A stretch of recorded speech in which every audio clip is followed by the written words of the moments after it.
Hello friends, financial year 1920 की income tax return filing में एक बहुत ही इंपॉर्टेंट रिलीफ दिया गया है नई प्रेस रिलीज़ के थ्रू, जो मैं आपके साथ इस वीडियो में डिस्कस कर रही हूँ।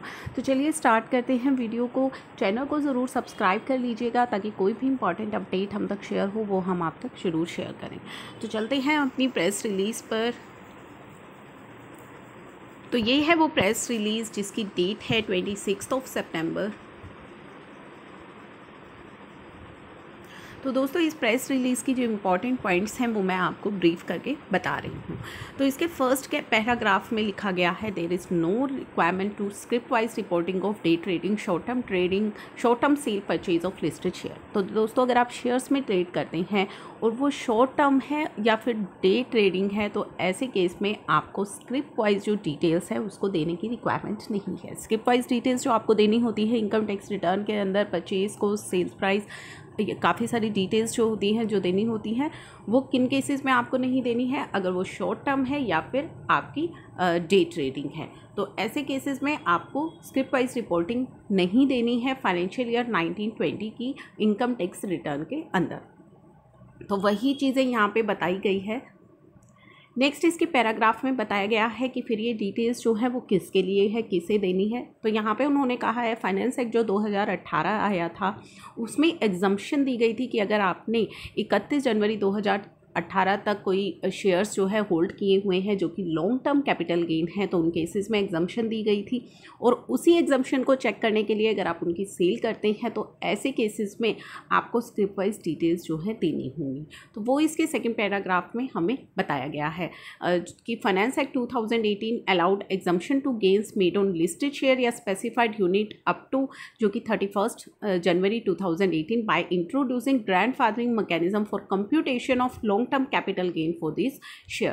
The script-wise detail in return of income of assessment year 2021 is required to be filled up only for reporting of such long-term capital gain for these shares or unit which are eligible for the benefit of grandfathering. तो केवल इन्हीं cases में आपको वो reporting देनी होगी। Next इन्होंने बताया है, as the grandfathering is to be allowed by comparing different values जो है उस में कंपेयर की गई थी, जैसे कि cost, sale price, market price for such shares and unit there is need to capture the script wise detail for computing capital gain of these shares and units. अब लास्ट जो पैराग्राफ है important, उसमें बताया गया है, without this reporting requirement there may be situation where tax payer may not claim और wrong claim the benefit of grandfathering due to lack of understanding of provision. तो इस रिपोर्टिंग रिक्वायरमेंट के बिना जो है टैक्स पेयर्स के साथ क्या हो रहा था, हो सकता है या तो वो रॉन्ग क्लेम कर ले या फिर वो गलती से जो ग्रैंडफादरिंग का बेनिफिट है वो क्लेम कर ले। If the above calculation is not made script wise, अगर ये जो ग्रैंडफादरिंग वाली कैलकुलेशन इसे स्क्रिप्ट वाइज नहीं किया जाएगा, the tax payer is allowed to enter the total figure of only, there will be no way for income tax authority to check the correctness of claim.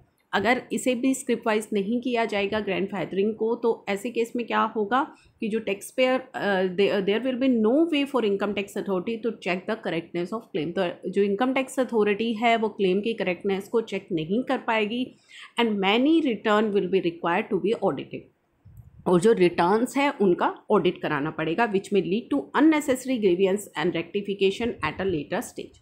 If script wise long term gain is available, it can be a cross verified by department electronically with the stock exchange brokerage companies. There will be no need to subject this income tax return to further audit और scrutiny. अगर script wise details आप इनकी दे दोगे, किनकी, जो मैंने अभी ऊपर बताए हैं आपको, तो ऐसे केस में क्या होगा कि इनकम टैक्स अथॉरिटीज़ जो है उसे क्रॉस चेक कर पाएंगी स्टॉक एक्सचेंज के द्वारा, ब्रोकरेज कंपनीज के द्वारा, और जो ऑडिट या स्क्रूटनी की जो रिक्वायरमेंट है वो फिर आगे चल करके नहीं रहेगी।